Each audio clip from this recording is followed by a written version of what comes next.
बायज़ीद जल्दरम बिड्डी की रफ्तार से فتوحات करने वाला सुल्तान।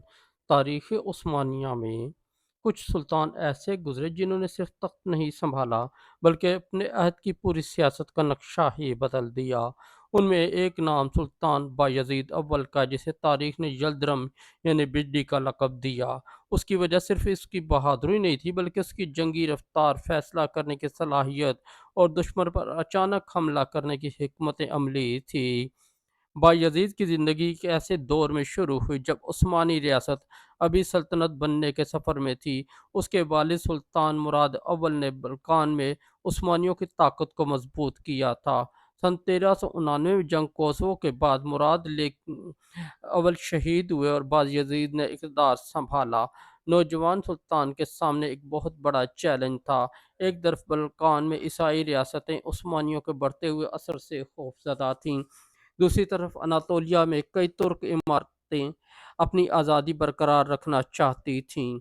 बायज़ीद ने इक़्तिदार संभालते ही वाज़ेह कर दिया कि वो अपने वालिद के फतूहात को रोकने वाला नहीं, बल्कि उन्हें मज़ीद आगे बढ़ाने वाला सुल्तान है।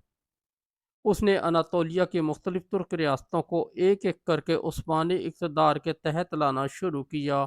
उसकी फ़ौज तेज़ी से एक इलाके से दूसरे इलाके तक पहुँची और यही रफ्तार बाद में उसके लक़ब यल्दरम की वजह बनी। बायज़ीद सिर्फ ताकत इस्तेमाल करने वाला हुक्मरान नहीं था, वो सियासी हालात को भी समझता था। जहाँ मुमकिन होता शादी, मुआहदे और सियासी ताल्लुकात के ज़रिए अपना असर बढ़ाता और जहाँ मज़ाहमत होती वहाँ फ़ौजी ताकत इस्तेमाल करता। इसी दौरान बल्कान में भी उस्मानी फतूहात जारी रहीं। बल्गारिया के इलाकों पर उस्मानी असर मजबूत हुआ। मकदूनिया और यूनान के बाद इलाकों में उस्मानियों की ताकत बढ़ी और सर्बिया भी उस्मानियों के दबाव में आता गया। लेकिन बायज़ीद के सामने सबसे बड़ा खतरा अभी बाकी था। यूरोप की कई ताकतें उस्मानियों के खिलाफ मुत्तहिद होने लगी थीं। सन 1396 में एक बड़ी सलीबी फ़ौज उस्मानियों के खिलाफ निकली। इस फ़ौज में मुख्तलिफ यूरोपीय रियासतों के जंगजू शामिल थे और उन्हें यकीन था कि वे उस्मानियों को बल्कान से पीछे धकेल देंगे। मुकाम था निकोपोलिस।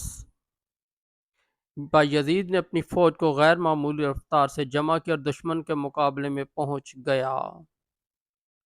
जंग शुरू हुई तो सलीबी फ़ौज ने इब्तदाई तौर पर भरपूर हमला किया, लेकिन उस्मानियों ने दिफाई हिकमत अमली इख्तियार की। जैसे जैसे सलीबी जंगजू आगे बढ़ते गए, उनकी सफ़ें कमज़ोर होती गईं। फिर बायज़ीद ने फैसला कुन हमला किया। उस्मानी फ़ौज ने ऐसा दबाव डाला कि सलीबी फ़ौज मुंतशिर होने लगी। आखिरकार निकोपोलिस की जंग उस्मानियों की शानदार फतह पर ख़त्म हुई। ये फतह सिर्फ एक जंग जीतने का नाम नहीं थी, उसने पूरे यूरोप को पैगाम दे दिया कि उस्मानी सल्तनत अब एक ऐसी ताकत बन चुकी है जिसे आसानी से ख़त्म नहीं किया जा सकता। लेकिन बायज़ीद की नज़रें सिर्फ यूरोप पर नहीं थीं, अनातोलिया में भी वो अपनी सल्तनत को मुत्तहिद करने में मसरूफ़ था। उसने कई तुर्क इमारतों को उस्मानी सल्तनत में शामिल किया। यूं उस्मानी रियासत का इलाका तेज़ी से फैलता गया। बायज़ीद के दौर में उस्मानी ताकत अब उरूज की तरफ बढ़ रही थी, मगर तारीख में अक्सर सबसे बड़ा ख़तरा उस वक्त आता है जब इंसान खुद को नाकाबिल शिकस्त समझने लगता है।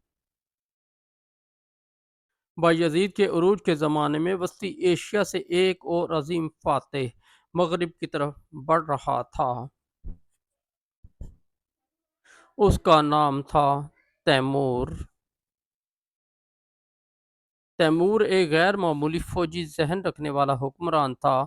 उसकी सल्तनत वस्ती एशिया से ईरान और इराक तक फैल चुकी थी और अब उसकी नज़रें अनातोलिया की तरफ बढ़ रही थीं। बायज़ीद और तैमूर के दरमियान इख्तलाफात बढ़ने लगे। دونوں طاقتور حکمران تھے، دونوں اپنے اثر رسوخ کو بڑھانا چاہتے تھے اور اناطولیہ میں کئی مقامی حکمران دونوں کے درمیان کشمکش کا حصہ بن گئے۔ آخر کار سن 1402 میں دونوں فوجیں انقرہ کے قریب آمنے سامنے آ گئیں۔ یہ وہ لمحہ تھا جب بایزید جلدرم کی بڈی جیسی فتوحات کو ایک بڑے امتحان کا سامنا تھا۔ انقرہ کی جنگ میں تیمور کی فوج کو برتری حاصل ہوئی، عثمانی فوج کو شدید نقصان پہنچا اور سلطان بایزید خود گرفتار ہو گئے۔ یہ عثمانی تاریخ کا ایک انتہائی غیر معمولی واقعہ تھا۔ وہ سلطان جس نے چند برسوں میں سلطنت کو بلقان سے اناطولیہ تک پھیلا دیا تھا، اب دشمن کے قبضے میں تھا۔ سن 1403 میں بایزید کی وفات ہوئی۔ اس کے بعد عثمانی سلطنت ایک مشکل دور میں داخل ہوئی جسے فتنہ فطرت یا عثمانی خانہ جنگی کہا جا سکتا ہے۔ بایزید کے بیٹوں کے درمیان تخت کے لیے طویل کشمکش ہوئی، لیکن عثمانی ریاست ختم نہیں ہوئی۔ یہی بایزید کی سب سے بڑی میراث تھی۔ اس نے ایک ایسی سلطنت چھوڑی تھی جو شکست کے باوجود دوبارہ اٹھنے کی صلاحیت رکھتی تھی۔ کچھ عرصے کے بعد اس کے بیٹے محمد اول نے عثمانی ریاست کو دوبارہ متحد کیا اور پھر عثمانی سلطنت نے ایک بار پھر ترقی کا سفر شروع کیا۔ بایزید جلدرم کی زندگی میں ہمیں تاریخ کا ایک گہرا سبق دیتی ہے۔ رفتار انسان کو کامیابی تک پہنچا سکتی ہے، لیکن صرف رفتار کافی نہیں۔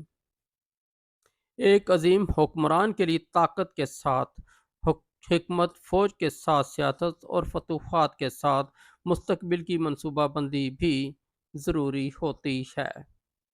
بایزید نے اپنی تلوار سے سلطنت کو وسیع کیا، اپنی رفتار سے دشمنوں کو حیران کیا اور اپنی فتوحات سے عثمانی تاریخ میں ایک مستقل مقام حاصل کیا۔